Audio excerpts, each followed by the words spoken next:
les collectivités territoriales et leurs groupements sont propriétaires et responsables de leurs archives.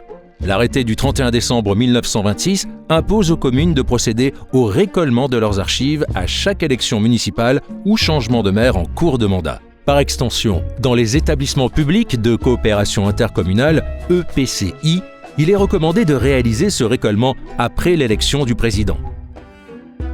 Le récolement prend la forme d'un relevé topographique des archives et d'un procès-verbal annexé. Le récolement répertorie les documents conservés en mairie et en EPCI, quel que soit leur lieu de conservation, bureaux, locaux dédiés, greniers, sous-sol, ainsi que les éventuelles lacunes. Le procès-verbal engage la responsabilité du maire ou du président sur les archives de la collectivité et vaut des charges pour les pertes identifiées. Il inclut également les archives numériques, mails, fichiers, photographies, vidéos, données dématérialisées. Rappel, les archives du maire, de son cabinet et des élus municipaux produites dans le cadre de leur mandat sont des archives publiques au même titre que celles des services municipaux.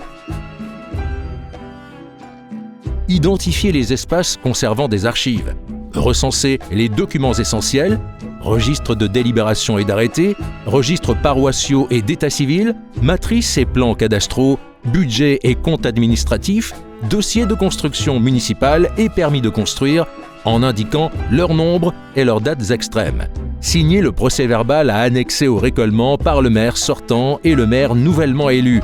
Si le maire, président, est réélu, il signe 2 fois le procès-verbal. Le récolement est établi en 3 exemplaires. Un pour le maire sortant, un pour le maire élu et un transmis aux archives départementales. Il doit être réalisé rapidement après l'élection et transmis dans un délai maximal d'1 an. À partir de 2026, le récolement peut être réalisé en ligne grâce au formulaire « Démarche numérique ». Le formulaire tient lieu de récolement, avec en pièce jointe le procès-verbal signé. Les données restent disponibles pendant 3 ans. Pensez à les télécharger pour leur archivage définitif.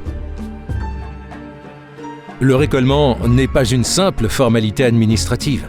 Il facilite la prise de fonction des nouveaux élus et garantit la continuité du service public ainsi que la confiance des citoyens envers leurs institutions. Il protège la collectivité, sécurise l'action publique et préserve la mémoire administrative du territoire.